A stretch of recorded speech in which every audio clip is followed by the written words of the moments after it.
नमस्कार, स्वागत है आपका बीएनसी न्यूज़ के विशेष कार्यक्रम द डीआरके शो के अंदर। आज हमारे साथ में मौजूद है युवा दिलों की धड़कन और बुरहानपुर के अंदर कहे तो मिनी सांसद कहे जाने वाले गजेंद्र पाटिल। बहुत बहुत स्वागत है आपका। धन्यवाद। पहला सवाल मेरा यही है कि जन्म कहाँ हुआ था, शिक्षा कहाँ तक हासिल की, राजनीतिक सफ़र बताएं।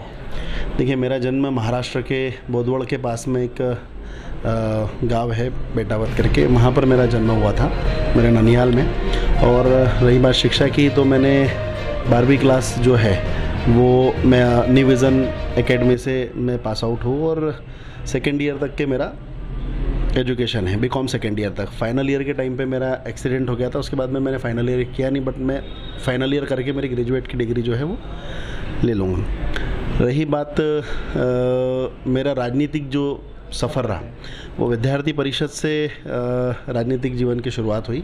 और मुझे याद है जब दिग्विजय सिंह की सरकार थी, मैं फर्स्ट ईयर में था और उस समय पे NSUI का बहुत बोलबाला था।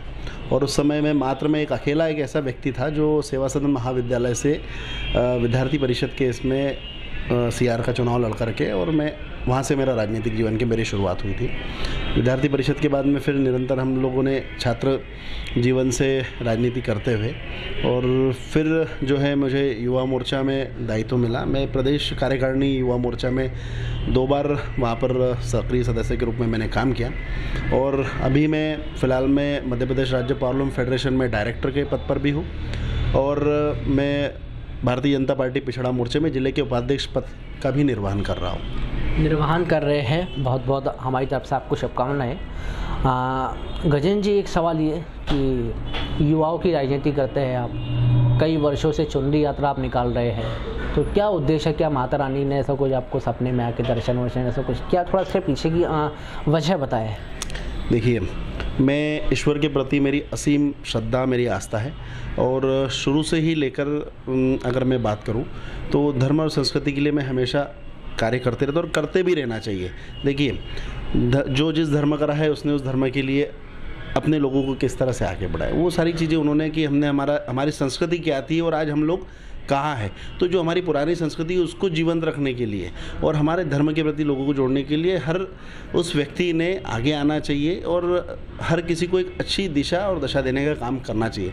रही बात चुनरी यात्रा की, चुनरी यात्रा की जो शुरुआत है वो 8 वर्ष पहले इस यात्रा की शुरुआत हुई थी।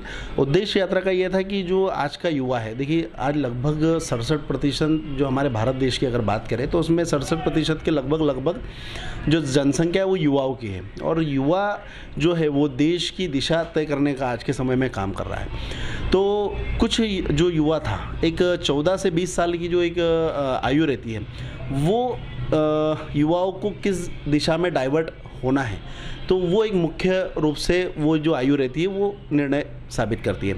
और उसी उम्र में आप अगर जिस युवा को आप अगर पढ़ाई के प्रति प्रदर्शित करोगे तो पढ़ाई के प्रति जाएगा, अगर आप वो नशे की ओर अगर गया तो नशे की ओर चले जाएगा, वो अगर संस्कृति धर्म के प्रति गया तो वो उस तरफ डाइवर्ट हो जाएगा। यानी वो जो वो आयु रहती है 6 वर्ष की, वो उस आयु में वो अपनी दिशा को तय करता है। तो हमने ऐसे युवाओं के लिए कि भाई जो हमारी धर्म संस्कृति और शिक्षा के प्रति जागरूक हो, वो नशे की ओर न जाए, तो इसलिए इस यात्रा की शुरुआत हुई थी। और धर्म का प्रचार प्रसार कैसे हो, और माँ इच्छा देवी जहाँ माना जाता है कि जो अपनी खाली झोली लेकर के जाता है और अपनी इच्छा जो मांगता है वो इच्छा पूर्ण करने का काम जो इच्छा देवी करती है। तो इस उद्देश्य से लेकर इस यात्रा की शुरुआत हुई थी और निरंतर ये यात्रा चलते रहेगी। कहाँ तक के सफ़र पहुँचा धर्मों को आगे बढ़ाने का?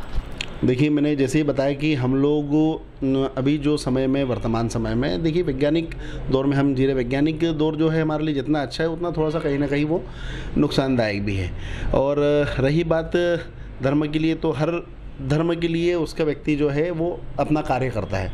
उसी प्रकार मैं भी अपने धर्म के लिए और संस्कृति के लिए काम कर गए और आगे बढ़ रहा हूँ। 2023 विधानसभा चुनाव की अब बात कर लेते हैं हम। सियासी चुनावी तारीखों का ऐलान हो चुका है। भाजपा ने अपने प्रत्याशी घोषित कर दिए, कांग्रेस ने करती है सभी जगह लगभग। किस रूप में देखते हैं इस चुनाव को आप?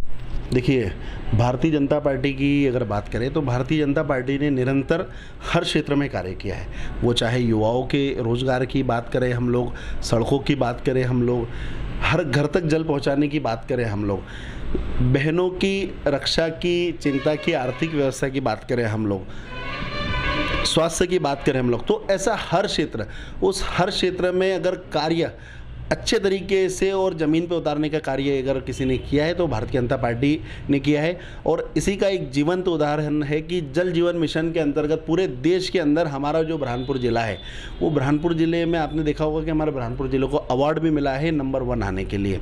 तो भारतीय जनता पार्टी ने काम तो किया है और लोगों को दिख भी रहा है, और लोगों की भारतीय जनता पार्टी के प्रति उतनी ही सच्ची आस्था है और उनको विश्वास है कि भारतीय जनता पार्टी ने निरंतर इतने 20 वर्षों से काम किया हुआ है। लेकिन आपकी जिला पंचायत अध्यक्ष ने प्रभारी मंत्री के सामने उनके ही गांव की एक जगह बताई थी जहाँ पर आज तक के जो है पानी नहीं पहुँचा है, फिर इसकी क्या? देखिए, इसमें कुछ जैसे अगर त्रुटियाँ ये है कि वहाँ का जो स्थानीय प्रशासन होगा या कुछ सरपंच सचिव की कुछ थोड़ी सी टेक्निकल, देखिए एकदम हर चीज़ में पारंगत होना हर किसी के बस की बात नहीं है। तो थोड़ी बहुत अगर किसी गाँव में 2-4-10 कनेक्शन की अगर बात है तो उसके लिए भी हमारे कलेक्टर ने और जनप्रतिनिधियों ने साथ मिल करके उसके लिए भी प्लानिंग बना करके, और जहाँ पर ऐसा कुछ छूटा था तो उसको उन्होंने कंप्लीट कर दिया अभी तक। ये आप जो बात बता रहे, मेरे हिसाब से ये 6-7 महीने पहले की बात बता रहे, अभी काफ़ी उसमें पूरा ये होकर के और हर घर तक के जल पहुँच गया है। चुनाव को किस रूप में देखते हैं, क्या लग रहा है आपको? आप समीकरण क्योंकि काफ़ी बिगड़ गए हैं, पार्टी ने फैसला किया है हर्षिता चिटनीस जी को अपना प्रत्याशी बनाया है, इसी को देखते हुए आपकी ही पार्टी के लोगों में आक्रोश देखने को मिला है।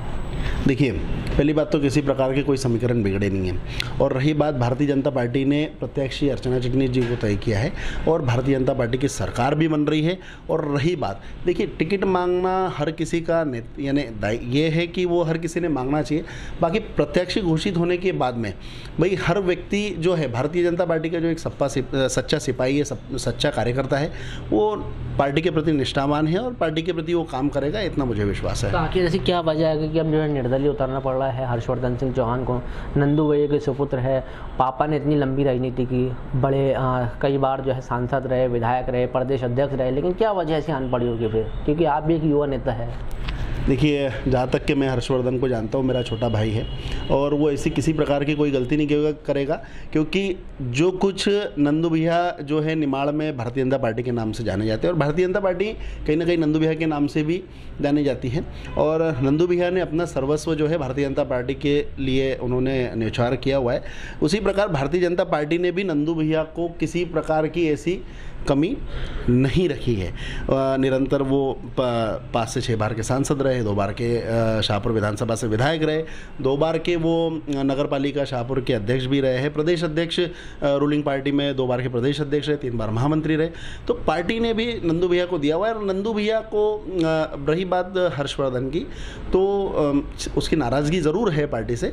बाकी मुझे नहीं लगता है कि वो पार्टी के खिलाफ जाएगा, वो बोल ज़रूर रहा है। बाकी मेरा विश्वास है कि वो फॉर्म नहीं भरेगा और वो अपने सब बड़ों की, वरिष्ठों की बात मान करके, और वो इस बार भी भारतीय जनता पार्टी के लिए वैसे ही काम करेगा। हर्षवर्धन जी से हमने बात की है तो उन्होंने कहा है कि अगर किसी बड़े नेता का फ़ोन आता है तो मैं सिर्फ इतना ही कहूँगा कि दे सकते हैं तो सिर्फ आशीर्वाद दे, चुनाव तो मैं लड़ूंगा।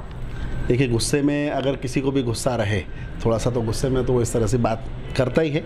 बाकी वो भी हमारे पूर्व सांसद स्वर्गीय नंद कुमार सिंह चौहान जी के बेटे हैं, और जिस तरह से नंदू भैया ने पार्टी के लिए अपना सर्वस्व न्यौछावर किया है, वो उस चीज़ को सब ध्यान में रखते हुए, और वो ऐसी गलती मुझे नहीं लगता है कि वो ऐसी गलती करेंगे। युवाओं की राजनीति आप करते हैं, क्या लगता है इस बार युवा किसके साथ है? निश्चित तौर पर युवा भारतीय जनता पार्टी के साथ में है, क्योंकि विचारधारा जो है भारतीय जनता पार्टी की राष्ट्र के लिए है, और राष्ट्र के प्रति हमारा जो हर एक युवा है वो आज राष्ट्र के प्रति समर्पित है, हमारा देश के प्रति समर्पित है। और भारतीय जनता पार्टी, आपको जैसे बताऊँ कि भाई राष्ट्र के लिए अगर कोई पार्टी सोच रखती है तो वो भारतीय जनता पार्टी है। तो जो भी दल राष्ट्र के लिए अपनी सोच रखेगा और राष्ट्र के प्रति समर्पित होगा, उस दल के साथ में हमारा युवा है। कांग्रेस कह रही है कि युवा हमारे साथ में है, क्योंकि जितने भी नव मतदाता है जो अब 18 साल के हुए, लगभग 18 साल से उन्होंने जो है भाजपा की सरकार देखते हुए आई है, उनको मालूम पड़ जो है कि ये सरकार ने क्या किया है। ये तो अब वक्त है बदलाव का, क्या कहेंगे? देखिए, रही बात कांग्रेस की, तो जो 18 साल का नव मतदाता है हमारा, उसने आज से 20 साल पहले का कांग्रेस का दौर नहीं देखा हुआ है कि उस समय पे कितने सड़कें बदहाल थी, उस समय पर बिजली की कितनी समस्याएं थी, कितनी बेरोजगारी थी, कितनी लूट थी, सारी चीज़ें। और मैंने जैसे कि आपको बताया कि एक 14 से जो 20 वर्ष की आयु का ये एक कार्यकाल रहता है, उसमें व्यक्ति सारी चीज़ें जो है वो देखता है।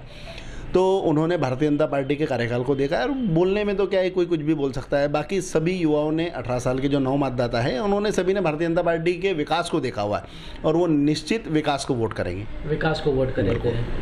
आपको क्या लगता है कि अब बुरहानपुर का अंदर भी देखा गया है कि 5 साल का विधायक के जो कार्यकाल है इसको आप किस रूप में देखते हैं? देखिए, निर्दलीय विधायक अगर हम सुरेंद्र सिंह की बात करें तो मुझे नहीं लगता है कि किसी प्रकार का विकास हमारे बुरहानपुर शहर में हुआ है। ये ज़रूर एक त्रुटि, जिस तरह से पिछली बार कुछ लोगों की नाराज़गी थी पार्टी के लोगों की, और पिछली बार जो त्रुटि हो गई थी, इस बार ऐसी कोई त्रुटि करने वाला नहीं है। क्योंकि ये पिछला 5 साल का जो कार्यकाल गया है सभी ने भुगता है। जो लोग पार्टी के थे उन्होंने यानी भी उस कार्यकाल को देखा, और उस समय त्रुटि जो हुई थी, लोगों का गुस्सा था थोड़ा सा, और जो भी सारी चीज़ें थी, अब वो इस बार कोई दोहराने वाला नहीं है। और निश्चित तौर पे भारतीय जनता पार्टी का विधायक जो है यहाँ से बनेगा। इस बार तो सबसे ज़्यादा गुस्सा देखने को मिल रहा है। ऐसा आपको देखने को मिल रहा है? हमको तो भारतीय जनता पार्टी के जितने लोग हैं ऐसा कहीं हमको देखने को नहीं मिल रहा है ऐसा। अच्छा, शेरा भैया दावा कर रहे हैं कि मैंने 1000 करोड़ का विकास किया। उन्होंने अपने जन्मदिन के ऊपर एक बाकायदा पूरी बुक जारी की थी विकास की। दावा करना अलग बात है और विकास दिखना एक अलग बात है। अगर हम विकास की बात करें तो विकास हमको दिखेगा हर घर, यानी हर घर नल जो जल योजना है उसमें आपको दिखेगा, प्रधानमंत्री ग्रामीण सड़क में दिखेगा, प्रधानमंत्री आवास में आपको विकास दिखेगा, और उसके बाद में बहुत सारी जो लाडली बहनाएं हैं वो हमारी निरंतर इसमें लगी हुई है। विकास जो है आपको, जो हमारा आज अगर इंदौर इच्छापुर हाईवे की बात करें, वो 4 लेन बन रहा है, वो विकास आपको दिखेगा। मुझे बुरहानपुर में ऐसा विकास नहीं दिख रहा, और इसका जो खामियाजा है, जो 5 साल हमारा जो निर्दलीय विधायक रहा, उसके कारण ये सारी चीज़ें हुई है। और निश्चित तौर पर इस बार भारतीय जनता पार्टी का विधायक भी बनेगा और सरकार भी हमारी भारतीय जनता पार्टी की बन रही है, और विकास को और दोगुनी रफ्तार से आपको देखने के लिए मिलेगा। वो तो इसका भी श्रेय ले रहे हैं हर घर नल जल योजना का, कि बोले मैंने लाया था ये। अब ये तो केंद्र की योजना थी, शायद आपको पता ही है। तो केंद्र की योजना पूरे देश में लागू हुई थी, तो शेरा भैया कैसे क्या इस चीज़ का श्रेय ले सकते हैं? भाई ये कोई एक बुरहानपुर विधानसभा के लिए थोड़ी ना थी, ये तो पूरे केंद्र से पूरे देश के लिए ये योजना थी। तो इसका श्रेय तो भारतीय जनता पार्टी की, हमारी केंद्र सरकार को है। अच्छा, क्या कहना चाहेंगे युवाओं को, आप क्या संदेश देंगे? देखिए, युवाओं को एक ही संदेश दूंगा कि जिस तरह से हमारे केंद्र में भी भारतीय जनता पार्टी की सरकार है और हमारे प्रदेश में भी भारतीय जनता पार्टी की सरकार है, और निरंतर सभी ने विकास देखा है। पिछली बार भी कांग्रेस ने युवाओं को थोड़ा सा धोखे में रखा था कि बेरोजगारी भत्ता देंगे, और किसानों के लिए भी कर्ज माफ़ी की उन्होंने घोषणा करी थी। बहुत सारी ऐसी जो योजनाएं थी वो सिर्फ कागज़ पे उन्होंने दिखाई थी। बाकी सरकार बनने के बाद में भी जो 15 महीने का जो उनका कार्यकाल था, उसमें भी किसी प्रकार का कोई ना कर्ज माफ़ी हुई, ना बेरोजगारी भत्ता मिला, ना किसी प्रकार की योजनाओं को उन्होंने ज़मीन पे लाया। उन्होंने सिर्फ बस पैसे लेकर के और ट्रांसफ़र इधर से उधर कैसे करना है उसकी उन्होंने चिंता करी थी, उसमें उन्होंने उनके घर भरे थे। और युवाओं को बस एक ही संदेश है कि हम लोग सभी भारतीय जनता पार्टी के सच्चे सिपाही, हम लोग राष्ट्र के प्रति समर्पित पार्टी के सिपाही है, तो वो इस बार निश्चित तौर पर जो है भारतीय जनता पार्टी को वोट करेंगे, ऐसा मेरा विश्वास है। आखिरी सवाल रैपिड फाइट का है, भारतीय जनता पार्टी या हर्षवर्धन सिंह चौहान? भारतीय जनता पार्टी निश्चित। और मैंने आपको जैसे ही बता दिया कि हर्षवर्धन मेरा छोटा भाई है और ऐसी त्रुटि वो कभी नहीं करेगा कि वो पार्टी के खिलाफ जाए। लेकिन कभी कर दी तो? देखिए, भारतीय जनता पार्टी सबके लिए सर्वोपरि है। प्रत्याशी मायने नहीं रखता है, हमारा जो हमारे लिए कमल का फूल है, वो कमल का फूल हमारे लिए मायने रखता है। हमारी भारतीय जनता पार्टी हमारी माँ है और भारतीय जनता पार्टी हमारे लिए मायने रखती है। तो लग रहा है इस बार सेंध मार लेगा, पिछली बार जैसी गलती नहीं होगी? निश्चित तौर पर भारतीय जनता पार्टी का हमारा विधायक भी बनेगा और सरकार भी हमारी बनेगी। बहुत बहुत शुक्रिया हमसे बात करने के लिए गजेंद्र जी। तो आपने देखा, अपने तीखे सवालों से लेकर अपने सभी सवालों का जवाब गजेंद्र पाटिल जी से बात की है। क्या कुछ उन्होंने कहा हमने आपको बताया। तमाम बड़ी खबरों के लिए बने रहे BNC न्यूज़ के साथ। अपने कैमरा सहयोगी अनस के साथ मैं दानिश अज़ा खान, BNC मीडिया, बुरहानपुर।